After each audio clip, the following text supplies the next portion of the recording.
بسم الله الرحمن الرحيم.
Baik, bismillahirrahmanirrahim. Assalamualaikum warahmatullahi wabarakatuh. Alhamdulillah wassalatu wassalamu ala Rasulillah wa ala alihi wa ashabihi wa man walah. Rabbi shrah li sadri wa yassir li amri wahlul 'uqdatam min lisani yafqahu qawli, amma ba'd. Alhamdulillah, pada pagi ini, pagi yang dirahmati oleh Allah Subhanahu wa taala, kita akan menyambung siri kedua lah, sambungan daripada siri yang lepas. Saya ingatkan pada minggu lepas kita boleh habiskan, tetapi nampak gayanya dia bersambung ataupun dia ada sambungannya. Dan insya-Allah kita akan cuba untuk nak habiskannya pada minggu ini. Dan sahabat-sahabat semua yang dirahmati oleh Allah, kita sebutkan sikit sebanyak apa yang telah kita mention pada minggu yang sudah. Pada akhir ataupun pada penghujung kepada kuliah minggu yang lepas, kita telah menyebut beberapa penyakit hati yang dahsyat yang Allah Subhanahu wa taala sebutkan di dalam Al-Quran. Yang mana penyakit tersebut adalah penyakit yang merupakan salah satu daripada marhalah kepada dalam tingkatan-tingkatan level yang boleh membawa kepada mati kepada hati yang mati. Kalau kita sebut minggu yang lepas secara ringkasnya, kita ada sebut yang pertamanya adalah apa yang disebut sebagai lahwul qalb, iaitu hati yang leka. Kemudian kita ada sebut sebagai al-qalbul maghmur, hati yang tertutup. Yang ketiga kita sebut al-qalbul munkir, iaitu hati yang sentiasa nak mengingkari ataupun menemplak. Kita ada juga sebut yang keempat ishmi'zazul qalb, dia hati yang sempit nampaknya, macam yang jelas kebenciannya. Kita ada juga sebut sebagai akinnatul qalb, iaitu hati yang tersumbat. Kita ada sebut juga hati al-qalbul murtab, hati yang berbelah bahagi. Kita ada sebut juga taqti'ul qalb, hati yang terpotong-potong.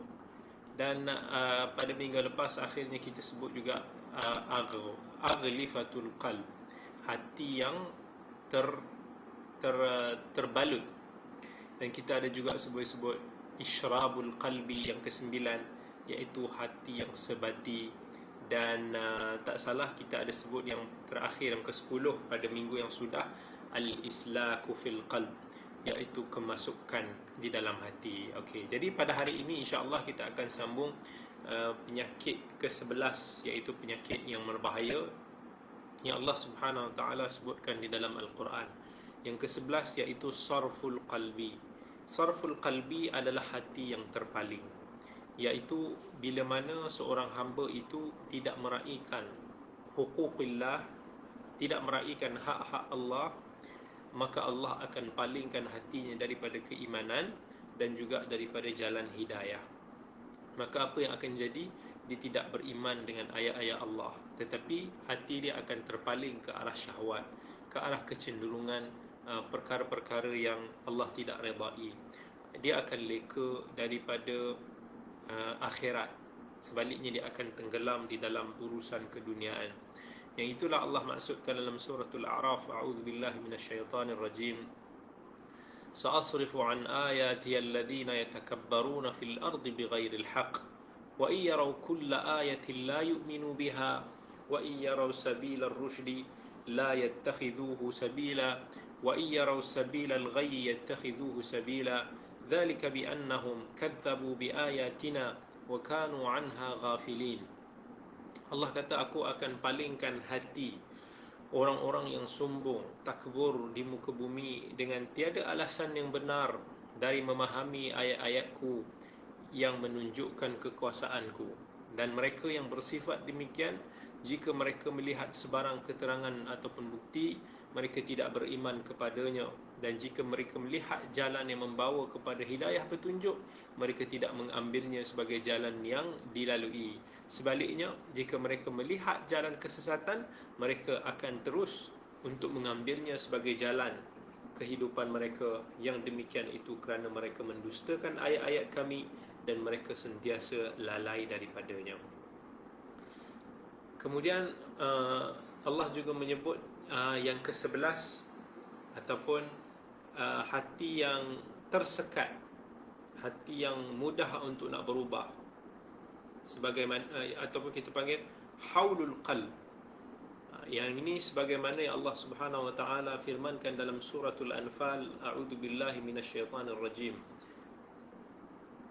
Ya ayyuhalladzina amanu istajibu lillahi walirrasul idza da'akum lima yuhyikum wa'lamu anna Allaha yahulu bainal mar'i wa qalbihi wa annahu ilaihi tuhsyarun. Wahai orang-orang yang beriman, sahut dan sambutlah seruan Allah dan seruan Rasulnya apabila dia menyeru kepada kamu kepada perkara-perkara yang menjadikan kamu hidup sempurna. Dan ketahuilah bahawa sesungguhnya Allah berkuasa mengubah atau menyekat antara seseorang itu dengan hatinya, dan sesungguhnya kepada Allah lah kamu akan dihimpunkan. Yang mana Al-Imam As-Suddi dia mengatakan bahawa bagaimana Allah mengubah ataupun menyekat hati seseorang sehinggakan seorang itu tidak mampu untuk nak membezakan di antara keimanan dan kekufuran, dan dia menjadi tidak beriman, bahkan dia akan lebih cenderung ke arah kekufuran. Hati yang ke-13 ini antara peringkat yang kritikal, iaitu al-qalbul a'ma, hati yang buta. Sebagaimana penglihatan kita juga boleh kehilangan daya penglihatan, maka dosa kita juga bila mana dia dah bertimbun, dia akan membutakan hati kita, membutakan jantung hati kita ini daripada berfikir, daripada menerima hujah-hujah yang baik, daripada menerima seruan Nabi kita sallallahu alaihi wasallam. Dan ini Allah telah sebutkan dalam suratul Hajj, a'udzubillahi minasyaitanir rajim. Afalam yasiru fil ardi fatakuna lahum qulubu ya'qiluna biha aw adhanu yasma'una biha fa innaha la ta'mal absar walakin ta'mal qulubul lati fis sudur.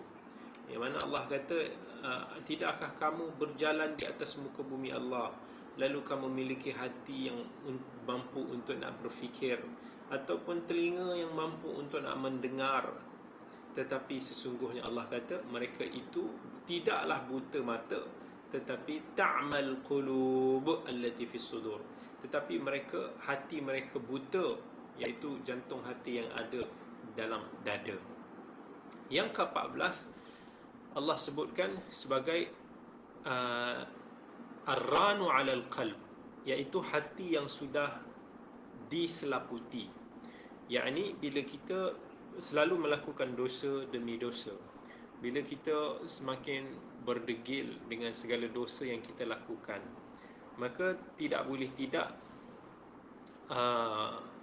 maka seseorang itu lama-lama hati dia itu akan terbungkus, dibaluti dengan dosa-dosa. Ini akan menyebabkan hati dia lama-lama akan busuk, hati dia lama-lama akan mati. Sebagaimana dalam sebuah hadis Nabi SAW, innal 'abda idza akhta'a khati'atan nukitat fi qalbihi nuktatun sauda fa idza huwa naza' wastaghfara wa taba suqila qalbuhu wa in 'ada zida fiha hatta ta'lu qalbahu. Yang mana Nabi SAW beritahu seorang hamba itu jika dia melakukan satu dosa, maka di dalam hatinya itu akan ada satu noktah hitam, titik hitam. Tetapi bila dia berhenti daripada melakukan dosa itu, bertaubat, beristighfar kepada Allah, maka titik-titik itu akan hilang semula. Tetapi bila dia berterusan, dia kembali balik kepada dosa-dosa dia, maka hati dia itu akan semakin banyak titik-titik itu sampai dia sudah diselaputi. Sebagaimana Nabi kata, wa huwa ranul ladzi dzakarallah, itu adalah maksud ran yang Allah Subhanahu wa taala sebut dalam suratul Mutaffifin, kalla bal rana ala qulubihim ma kanu yaksibun. Itu adalah maksud ran. Yang ke-15, al-qaflu ala al-qalb, hati yang terkunci. Al-qalbul maqful, yang ini Allah Subhanahu wa taala sebutkan di dalam surah Muhammad, fahal asaitum in tawallaitum an tufsidu fil ardi wa tuqatti'u arhamakum ulaika alladhina la'anahumullah fa asammahum wa a'ma absarahum afala yatadabbaruna al-qur'ana am ala qulubin aqfaluha. Bila Allah sebutkan tentang dosa-dosa orang yang melakukan kerosakan di atas muka bumi Allah, mereka yang memutuskan silaturahim, Allah kata mereka itulah orang-orang yang dilaknat oleh Allah. Lalu Allah tulikan mereka, Allah butakan mereka. Kemudian Allah kata tidakkah mereka mentadabburi Al-Quran, ataupun hati-hati mereka sudah terkunci. Bila hati kita sudah terkunci, maka kita tidak mampu untuk nak berfikir ataupun memahami isi kandungan Al-Quran itu. Yang ke-16, al-qalbul matbu', ataupun hati yang telah dicop. Yang ini Allah sebut di dalam surah Ghafir, a'udzu billahi minasyaitonir rajim, alladzina yujadiluna fi ayati llahi bighairi sultanin atahum kabura maqtan 'indallahi wa 'indal ladzina amanu kadzalika yatba'u Allahu 'ala kulli qalbi mutakabbirin jabbar. Kan Allah kata orang-orang yang selalu membantah ayat-ayat Allah tanpa penghujahan, mereka ini akan mendapat kemurkaan yang besar di sisi Allah.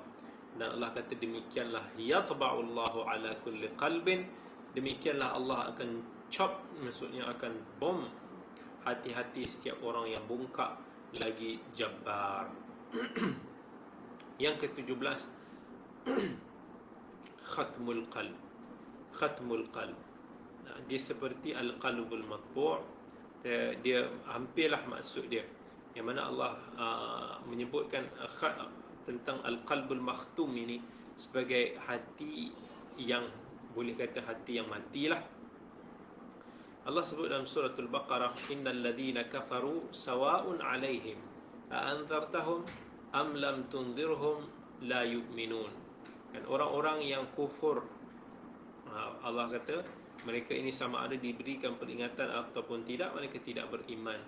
Khatamallahu ala qulubihim, kan mereka ini Allah telah khatam, telah tutup hati-hati mereka, telinga-telinga mereka, mata-mata mereka, dan mereka akan mendapat azab Allah yang pedih. Biasanya bila Allah chop ataupun khatam, tutup hati ini, dia sudah lama berada di dalam lembah maksiat dan juga kekufuran. Yang ke-18, adalah al-qalbul ghafil, iaitu hati yang leka. Hati ini bila mana dia sudah tertutup dengan dosa-dosa, maka dia akan leka. Dia akan leka daripada agama. Dia akan leka daripada mendekati Allah. Sebagaimana yang telah Allah sebutkan dalam suratul Kahfi, A'udzu billahi minasyaitonir rajim, wasbir nafsaka ma'al ladzina yad'una rabbahum bil ghadati wal 'ashiyyi yuriduna wajhah wa la ta'du 'aynaka 'anhum turidu zinatal hayatid dunya wa la tuti' man aghfalna qalbahu 'an dzikrina wattaba'a hawahu wa kana amruhu furta. Bila Allah Subhanahu Wa Taala suruh kita bersabar bersama orang-orang yang selalu memuji Allah siang dan malam, ikhlas kerananya, yang mereka tidak inginkan perhiasan dunia, dan mereka ini tidak mengikut hati-hati yang leka daripada mengingati kami. Itu yang Allah sebutkan. Dan dalam hadis Nabi sebut la yantahiyanna aqwamun an wad'ihimul jumu'at aw la yakhtimanna Allahu ala qulubihim aw thumma liyakunanna minal ghafilin. Orang-orang yang meninggalkan Jumaat banyak kali,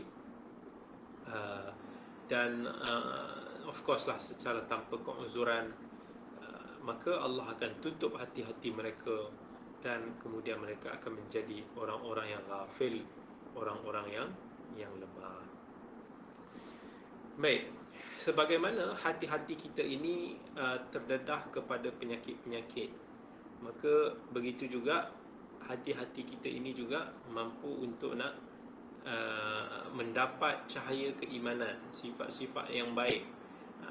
Sifat apa contohnya? Hati-hati yang lembut, hati-hati yang khusyuk, hati-hati yang ikhlas, hati-hati yang mencintai Allah, hati-hati yang dipenuhi dengan takwa, hati yang ada ketetapan, sifat ketakutan, raja, pengharapan, dan lain-lain sifat yang telah Allah sebutkan di dalam Al-Quran. Hati yang baik ini, yang pertamanya adalah al-qalbus salim. Allah sebutkan al-qalbus salim, hati yang sejahtera, hati yang selamat. Yang ini Allah sebut dalam dua tempat. Yang pertama dalam surah Asy-Syu'ara, Allah kata yauma la yanfa'u malun wala banun illa man atallaha biqalbin salim. Hari, iaitu hari mahsyar, yang mana tiada manfaat harta dan juga anak-anak pinak mereka kecuali mereka yang bertemu dengan Allah dengan qalbin salim, dengan hati yang selamat. Dan Allah juga sebut tentang wa inna min syi'atihi la Ibrahim, iaitu Nabi Ibrahim, idh ja'a rabbahu biqalbin salim, ketika dia akan bertemu dengan Tuhannya dengan hati yang selamat. So kita kena selalu minta Allah untuk dikurniakan hati yang selamat, hati yang bersih daripada sifat-sifat keji, hati yang bersih kepada hasad dengki, hati yang bersih daripada ada satu perasaan sangka buruk dan sebagainya. Nabi SAW pun selalu doa, Allahumma inni as'aluka qalban salima, ya Allah, aku meminta kepadamu hati yang selamat. So kita tidak akan merasa ragu dengan Allah, hari kebangkitan, yang sentiasa beriman dengan Allah, hati yang tidak mudahlah untuk digoda ataupun digelincirkan oleh syaitan. Antara hati yang baik juga adalah khasyatul qalbi, iaitu hati yang sentiasa berasakan ketakutan. Dia akan bila ingat Allah, bila dibaca Quran, bila salat, bila dia ingat pasal apa-apa, diperingatkan tentang agama ini, maka hati dia akan berasa gemetar. Alam ya'ni lil ladzina amanu an takhsha'a qulubuhum li dzikrillahi wa ma nazala minal haqq. Ya Allah ingatkan kepada kita, belum sampaikah masanya kepada orang yang beriman untuk hati-hati mereka berasa khusyuk mengingati Allah. Kemudian Allah sebut faqasat qulubuhum, orang-orang yang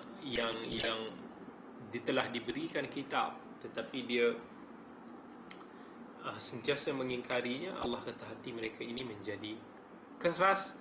Wa katsirun minhum fasiqun, dan mereka ramai daripada mereka itu adalah orang-orang yang fasik. Maka apa yang dituntut pada kita adalah sentiasa kita ada sifat kekhusyukan tersebut. Ini sebagai salah satu cabang daripada hati yang selamat. Yang ketiga, Allah juga sebut sebagai wal qalb, hati yang bertakwa, hati yang dia sentiasa berasa nak melakukan ketaatan, hati yang sentiasa ingin mentauhidkan Allah, hati yang sentiasa takut daripada tergelincir ke arah lembah-lembah yang Allah murkai. Dan Allah sebut dalam suratul Hajj, "Dzalika wa may yu'azzim sya'airallah fa innaha min taqwal qulub."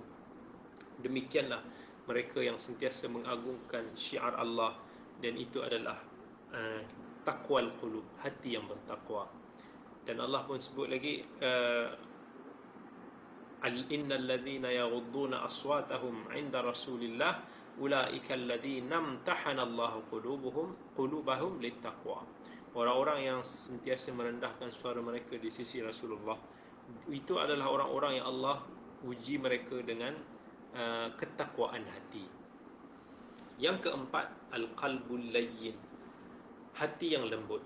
Yang ini Allah sebutkan dalam surah Az-Zumar, Allahu nazzala ahsanal hadithi kitaban mutasyabihan mathaniya taqsha'iru minhu juludul ladina takhshawna rabbahum thumma talinu juluduhum wa qulubuhum ila dzikrillah. Yang mana Allah yang menurunkan Al-Quran itu sebagai satu kitab yang bersamaan, yang sering berulang, yang membuatkan kulit-kulit ini akan berasa nilah remang kerana takut kepada Allah. Kemudian mereka akan lembut, kulit mereka akan merasa lembut, hati mereka akan merasa lembut untuk mengingati Allah. Dan antara hati yang lembut adalah hati dia mudah untuk nak menerima nasihat, hati yang mudah untuk nak menerima kebenaran, hati yang tidak ada perasaan-perasaan yang bengking, perasaan-perasaan ingin menembak orang sana sini, provokasi sana sini. Yang Nabi SAW pesan kepada Abi Umamah, "Ya Aba Umamah, inna minal mu'minina may yalinu li qalbah." Dia pesan kepada Abi Umamah, antara orang yang beriman adalah mereka yang hatinya lembut. Dan bila hati kita lembut, sudah pasti dia akan mudah untuk nak menerima kebenaran. Kemudian Allah sebut juga al-qalbul mukhbit. Al-qalbul mukhbit, Allah sebut dalam beberapa tempat lah. Antaranya Allah sebut dalam suratul Hajj, وَلِيَعْلَمَ الَّذِينَ أُوتُوا الْعِلْمَ أَنَّهُ الْحَقُّ مِنْ رَبِّكَ فَيُؤْمِنُوا بِهِ فَتُخْبِتَ لَهُ قُلُوبُهُم. Supaya orang-orang yang beroleh ilmu mengetahui bahawa ayat-ayat keterangan itu benar daripada Tuhanmu, lalu mereka beriman kepadanya sehingga tunduk taatlah mereka mematuhinya. Apa maksud al-qalbul mukhbit ataupun al-ikhbat? Al-ikhbat itu maksudnya as-sukunu ilallah, kita rasa cenderung kepada Allah. Yang mana as-sukun ni juga dia membawa maksud as-sakinah, at-tama'ninah, satu perasaan ketenangan.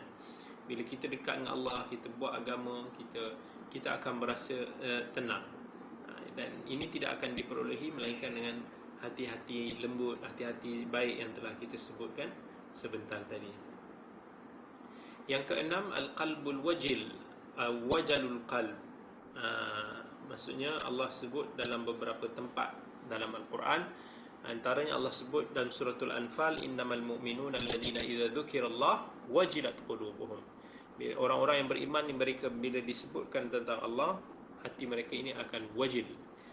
Wajilat ni maksudnya dia akan rasa mengagungkan Allah.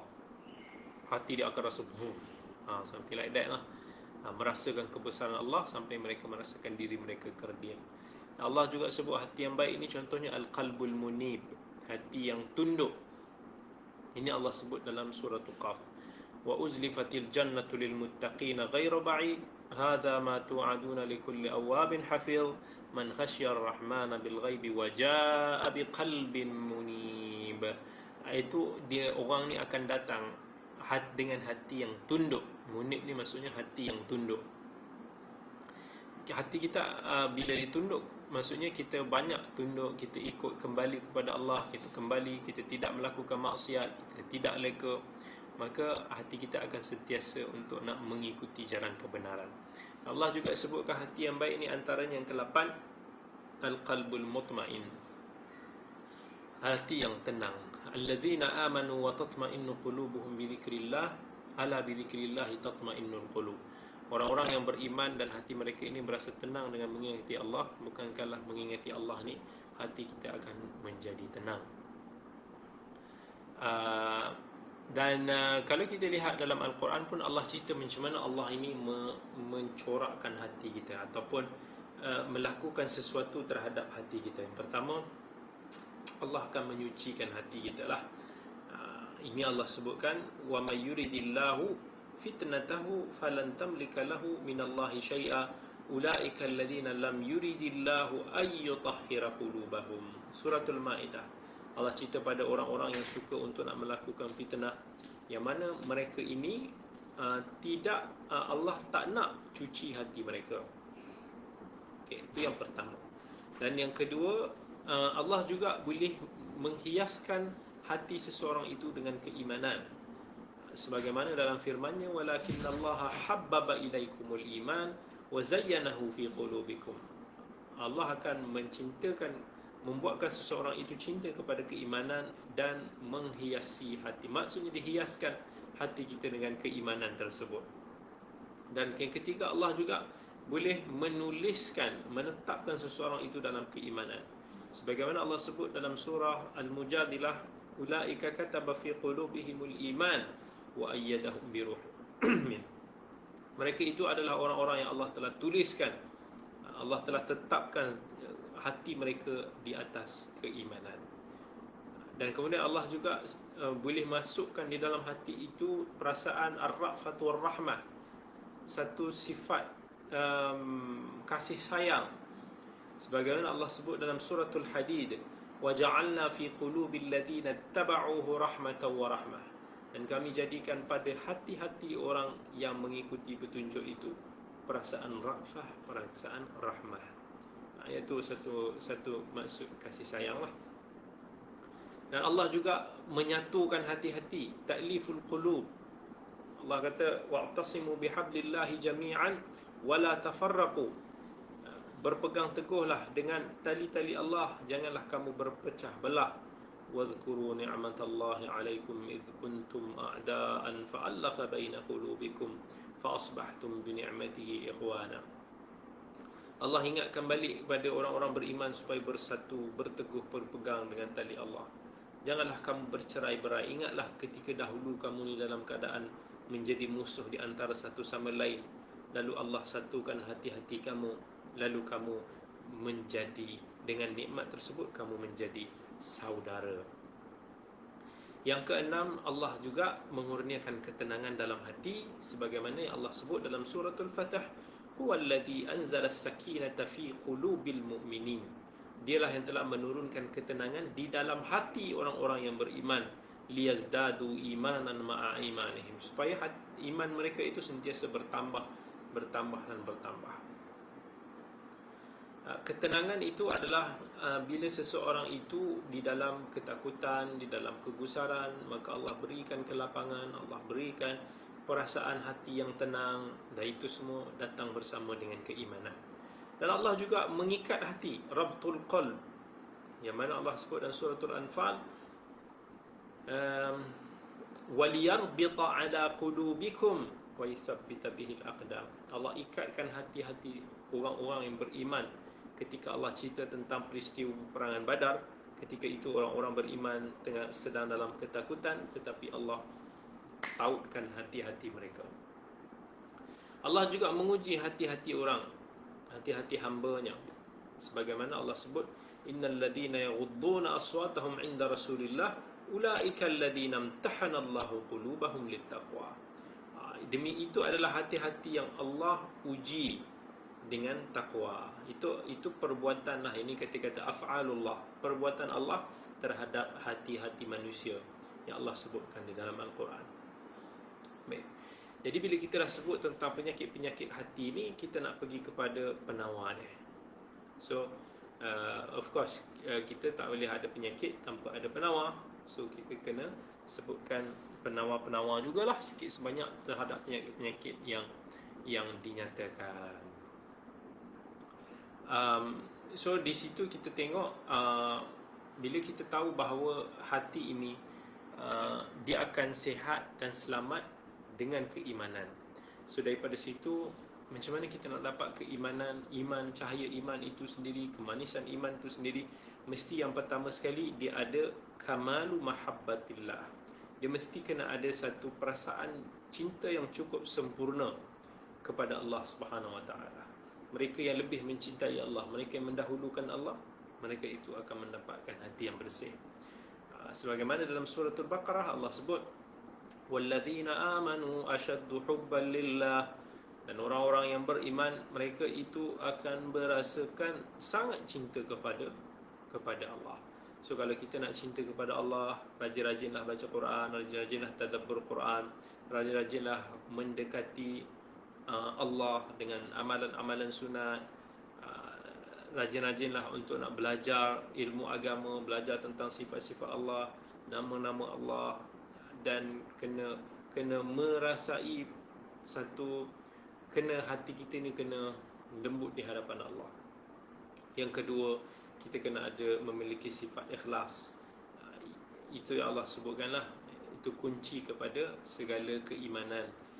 Qul inna salati wa nusuki wa mahyaya wa mamati lillahi rabbil alamin. Katakanlah bahawa salatku, ibadahku, matiku, hidupku semua adalah untuk Allah Rabbul Alamin. Yang ketiga, kita kena ikut Nabi kita Muhammad sallallahu alaihi wasallam sebagaimana Allah pesan, qul in kuntum tuhibbunallaha fattabi'uni yuhibbukumullah. Katakanlah, kalau kamu betul-betul mencintai Allah, maka ikutlah aku, iaitu ikutlah Muhammad sallallahu alaihi wasallam. Kemudian dengan itu insya-Allah kita akan mendapat hati yang bersih dan kita akan selamat daripada ujian Allah kepada hati-hati kita. Kita kena selalu mengingati Allah. Sebab bila kita mengingati Allah, automatically hati kita ini akan digantungkan kepada Allah, sampai bila kita nak ada benda-benda perasaan yang tidak baik kepada orang lain, automatically kita akan ingat pada Allah dan kita akan merasakan bahawa Allah itu sentiasa memerhatikan kita. Yang kedua, kena memiliki sifat al-ihsan ataupun sifat muraqabah, iaitu kita sentiasa merasakan bahawa Allah itu mengawasi kita. Itu adalah CCTV kita yang terbaik, an ta'budallaha ka'annaka tarah fa in lam takun tarahu fa innahu yarak. Beribadahlah kepada Allah sebagaimana kamu melihatnya. Kalau kamu tidak mampu melihatnya, ketahuilah sesungguhnya Dia melihat kamu. Dan selain daripada itu, kita boleh rajin untuk nak belajar.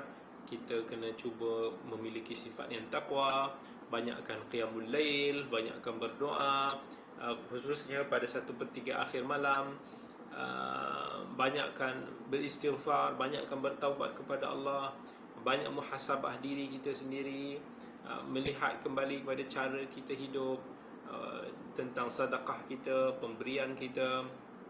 Itu semua apa yang Allah kata, contohnya khudh min amwalihim sadaqatan tutahhiruhum wa tuzakkihim biha.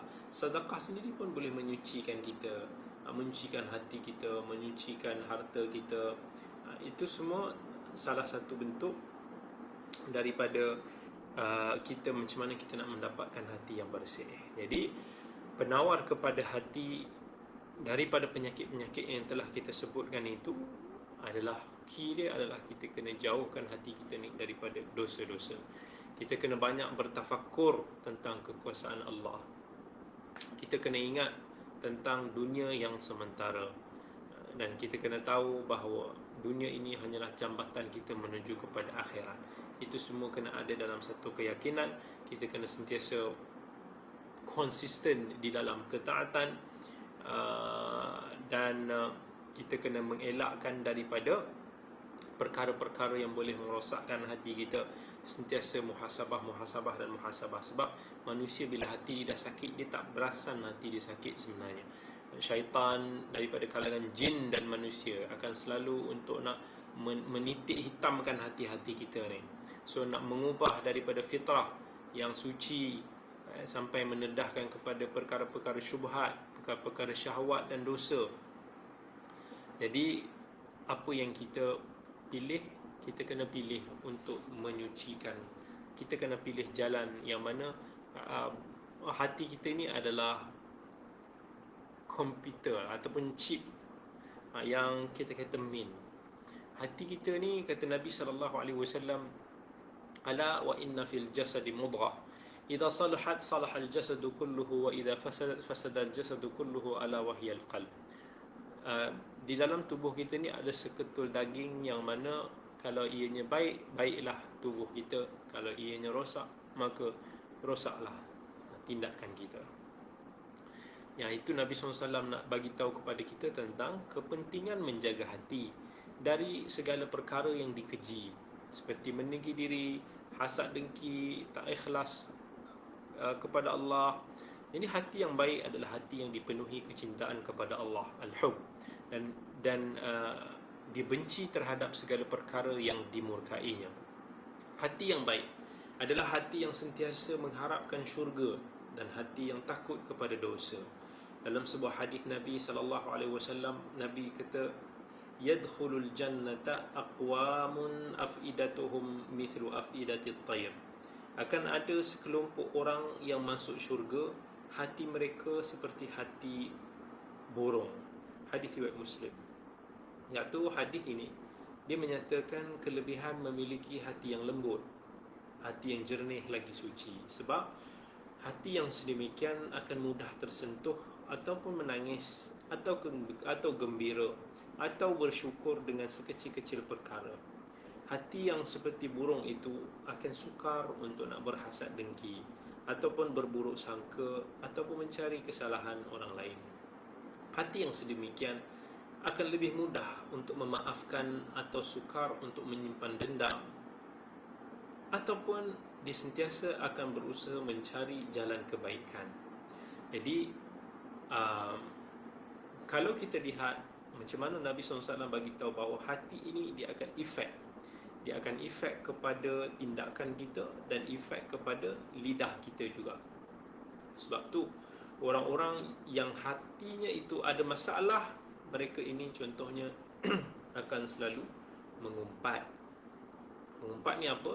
Kita akan memperkatakan sesuatu yang tidak disukai oleh seseorang di belakangnya tanpa keuzuran syarak.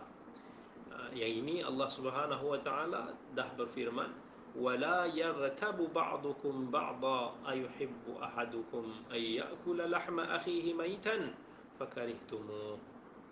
Dan janganlah setengah kamu saling mengumpat satu sama lain. Dan adakah seseorang daripada kamu suka memakan daging saudaranya yang telah mati? Jika demikian keadaan mengumpat itu, maka sudah tentu kamu akan berasa jijik kepadanya. Ini dalam surah Al-Hujurat. Dan disebabkan mengumpat ini merupakan antara punca keretakan persaudaraan dan juga yang membuka ke arah dosa-dosa yang lain, maka balasan Allah kepada orang-orang yang suka mengumpat ni di akhirat sangat-sangat pedih. Nabi SAW dalam sebuah hadis, lamma urija bi marartu biqaumin lahum adfarun min nuhasin yakhmishuna wujuhahum wa sudurahum faqultu man haula'i ya Jibril qala haula'i alladhina ya'kuluna luhuman nasi wa yaqa'una fi a'radihim. Ketika aku sedang di Mi'raj ke langit, aku melalui satu kaum yang memiliki kuku-kuku daripada cakar-cakar daripada tembaga yang sedang mencakar wajah dan dada mereka. Maka aku pun bertanya, siapakah mereka wahai Jibril? Maka Jibril menjawab, mereka adalah orang yang memakan daging manusia, mengumpat manusia dan mencela kehormatannya. Hadis riwayat Abi Daud. Jadi mengumpat ni benda yang paling mudah kita lakukan dan benda yang paling sedap. Ya, kita akan suka memperkatakan tentang orang. Dia seperti candu. Bila kita dah makin banyak kita pakai, kita guna, kita ngumpat dan ngumpat, kita akan rasa ketagih dan kita akan rasa seronok bila mana kita mengumpat orang lain. Mengumpat ni kita tak memperkatakan tentang keburukan orang lain begitu sahaja tanpa hati kita ini ada perasaan yang tidak baik terhadap dia. Jadi bersihkan hati kita. Bila kita rasa nak mengumpat orang lain, kita fikir balik benda ni tidak boleh, maka kita bersihkan hati kita daripada kotoran tersebut. Kemudian Antara petanda seseorang itu berpenyakit hati, dia suka mengadu domba. Mengadu domba ni dia suka melaga-lagakan orang, ataupun dia dicuba untuk nak mengeruhkan sesebuah perhubungan, ataupun menimbulkan sengketa, ataupun meretakkan hubungan ukhuwah di antara sebahagian pihak. Dan ini merupakan antara sifat yang paling buruk, yang paling tercela. Dalam sebuah hadis, Nabi SAW tanya kepada sahabat, "Ala ukhbirukum bisyirarikum?" Kamu nak tak aku bagi tahu kepada kamu siapakah orang yang paling jahat daripada kalangan kamu? Al-masya'una bin namimah, al-mufsiduna bainal ahibbah, al-baghuna lil bura'il anad. Nabi sebut orang yang paling buruk, yang paling teruk sekali adalah orang yang suka mengadu domba, orang yang suka memecah belahkan antara orang yang berkasih sayang, dan yang suka mencemarkan seseorang yang suci itu dengan kata-kata yang jahat. Itu hadis riwayat Ahmad. Sebab mengadu domba ni benda yang memutuskan perhubungan, yang cuba untuk nak menjauhkan seseorang daripada seseorang lain yang dikasihi. Nabi umpamakan perbuatan mengadu domba ini seperti sihir, sebab tujuan dan natijahnya seperti perbuatan sihir. Sihir ni, even Allah pun sebut dalam Quran, dia punya implikasi dia boleh merosakkan perhubungan even suami dan isteri. Sihir ini orang gunakan untuk nak membuatkan seseorang syaitan dia boleh menyusup masuk di dalam saluran darah kita. Jadi syaitan ini bila dimasuk dalam saluran darah kita, dia boleh mempengaruhi minda kita, boleh mempengaruhi hati orang-orang yang tidak kuat. Maka dia akan menimbulkan sengketa. Tiba-tiba kita rasa seperti benci je pada seseorang tu. Tiba-tiba kita rasa macam tak kena je. Sebab tu Nabi SAW umpamakan mengadu domba ini seperti sihir. Sebab dia menimbulkan permusuhan, dia menimbulkan kebencian, dia menimbulkan memisahkan sesebuah perhubungan. Nabi pernah tanya kepada sahabat, "Ala unabbi'ukum mal 'adh?" Nak tak aku bagi tahu kepada kamu apa itu sihir? Maka Nabi beritahu, "Hiyan namimatul qalatu bainan nas." Iaitu perbuatan mengadu domba untuk merasakkan hubungan sesama manusia. Hadis riwayat Muslim. Even mengadu domba ataupun dalam bahasa Arab kita panggil sebagai namimah, dia boleh merosakkan sesebuah perhubungan lebih pantas daripada sihir. Jadi balasan Allah yang Allah sediakan buat pelakunya, orang yang suka mengadu domba ni juga sangat-sangat pedih. Antaranya dalam hadis riwayat Bukhari dan Muslim, Nabi kata mereka ini akan mendapat azab kubur. Azab kubur lah azab yang paling kita nak cuba jauhi. Kita dok minta pada Allah, Allahumma inna na'udzubika min azabil qabr. Jauhkanlah, lindungilah aku daripada azab kubur. Kan Nabi ada lalu pada dua kubur lah. Nabi kata wahyu daripada Allah, kira Nabi kata dua orang ni akan diazab. Salah seorang kerana dia tidak menjaga kencingnya, yang kedua adalah kerana dia selalu melakukan mengadu domba. Dan kemudian antara balasannya dalam hadis riwayat Bukhari dan Muslim juga adalah dia terhalang daripada masuk syurga. Orang-orang yang memutuskan perhubungan, Nabi kata la yadkhulul jannata qati', tidak masuk syurga orang-orang yang selalu memutuskan perhubungan. Itu antara petanda hati yang kotor. Yang ketiga juga antara petanda hati yang tidak bersih adalah kita suka bercakap berlebih-lebihan. Kita bercakap di luar daripada keperluan. Ada benda yang kita tidak perlulah nak over sangat, nak ulas. Kita tak perlu over nak condemn, tak perlu over nak cakap. Sebab Nabi bagi tahu min husni islamil mar'i tarkuhu ma la ya'nih. Antara keislaman seseorang itu adalah dia kurangkan, dia tidak bercakap sesuatu yang bukan daripada urusannya. Ada orang dia sentiasa nak mengulas, dia sentiasa nak tembak, dia sentiasa nak ni. Kita jangan halalkan pendekatan kita atas kita kata sifat kita begitu, kemudian kita nak kiaskan dengan karakter ulama ke sahabat ke, tak boleh. Sebab kita benda-benda yang sembang berlebihan, ini macam kita kata sembang kedai kopi lah. Kita cakap-cakap kita tak sedar, dia bawa kita ke arah dosa lain, dia bawa kita ke arah dosa mengumpat, dia bawa kita ke arah dosa memfitnah, dia membawa kita ke arah dosa melakukan provokasi, dia membawa kita ke arah pelbagai dosa, menghina dan sebagainya. Tetapi kita ingat benda tu betul. So kalau nak bersembang, nak ulas, nak bagi tahu apa-apa mesej dengan kadarnya, jangan sampai terjebak kepada benda-benda yang kita sebutkan tadi. So tak juga sama juga macam sekarang ni, kadang-kadang ada orang semua benda yang dibaca, semua benda yang didengar, dia mudah untuk nak sampaikan tanpa dia nak selidiki kesahihan dia. Benda yang sesuai dengan hati dia, kecenderungan dia terus dia nak sampaikan. Dan ini akan membuatkan seseorang itu terjerumus di dalam pendustaan tanpa dia sedari. Macam tu juga orang yang suka ataupun gemar nak ulas sesuatu yang dia bukan ahlinya, sehingga boleh menyebabkan fitnah dalam masyarakat. So kita kena jaga betul-betul, sebab lidah ini menggambarkan kepada hati kita. Umar bin Abdul Aziz pernah berpesan, man adda kalamahu min amalih qalla kalamuhu illa fima ya'ni. Sesiapa yang menghitung ucapan dia sebahagian daripada amalannya, nescaya akan sedikit ucapannya melainkan apa yang penting bagi dia.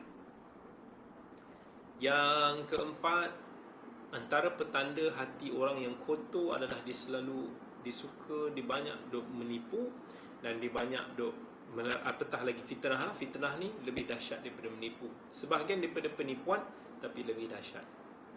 Nabi SAW bersabda, iyyakumul kadhib fa innal kadhiba yahdi ilal fujur wa innal fujura yahdi ilan nar wa ma yazalu ar-rajulu yakdhib wa yataharra al-kadhiba hatta yuktaba indallahi kadzdzaba.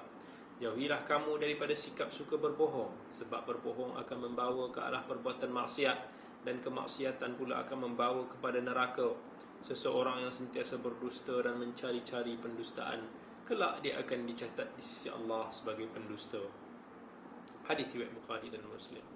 Kemudian kita kena elakkan juga, antara petanda hati yang kotor adalah kita suka mengkeji orang dan menghina orang. Sedangkan Nabi SAW sebut, laisal mu'min bil-ta'an walal la'an walal fahish walal badhi. Bukanlah seorang mukmin itu selalu mencela, melaknat, berperangai buruk dan suka menyakiti. Hadis riwayat Tirmizi. Dan kemudian yang keenam, jagalah daripada berlidah cabang. Orang lidah cabang ni pun dia ada problem dalam hati dia. Orang ini umpama talam dua muka yang selalu berpura-pura dengan pelbagai pihak dan juga berdusta demi kebaikan dirinya sendiri. Sedangkan Nabi SAW telah bersabda, tajidu min syarri an-nasi yaumal qiyamati 'inda Allahi dal wajhain alladhi ya'tiya haula'i biwajh wa haula'i biwajh. Kamu akan mendapati seburuk-buruk manusia di sisi Allah pada hari kiamat ialah orang yang bermuka dua, yang menjumpai kaum lainnya dengan wajah yang lain, dan kaum yang lain dengan wajah yang lain. Kemudian kita kena elakkan juga daripada sifat yang suka menyindir ataupun melakukan provokasi. Ini petanda hati yang bermasalah. Kadang-kadang ada orang ni dia suka nak bikin panas. Masa dia nak provekan dia punya pandangan dia, nak tegakkan dia punya pandangan dia, ataupun nak mengkritik pihak yang lain yang tidak sehaluan atau sepandangan. Ada ayat-ayat yang tak perlu diungkapkan, tapi sengaja juga nak bubuh, nak timbulkan provokasi yang boleh memuaskan hati sendiri. Sedangkan Nabi telah berpesan, inna syaitana qad aysa ayya'badahu al-musalluna fi jaziratil Arab walakin fit tahrishi bainahum. Sesungguhnya syaitan telah berputus asa untuk membuatkan orang yang salat menyembahnya di syaitan itu di tanah Arab, tetapi syaitan tak berputus asa daripada melakukan at-tahrish sesama orang yang beriman. Apa itu at-tahrish?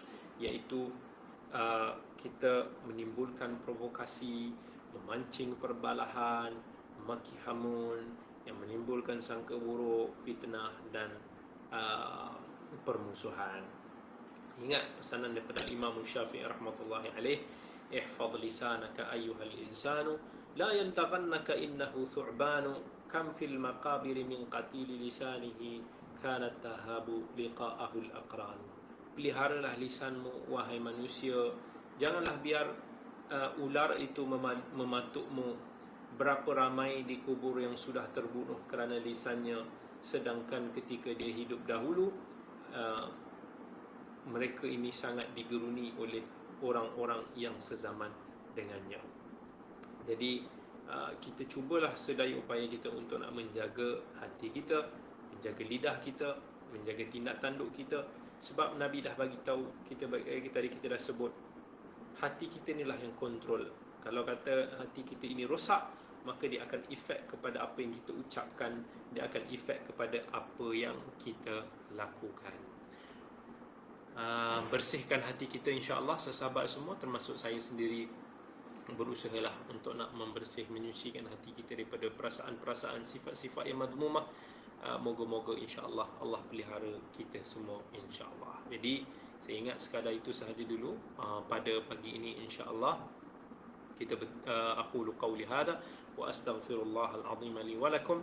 Wassalamualaikum warahmatullahi wabarakatuh. Terima kasih banyak-banyak.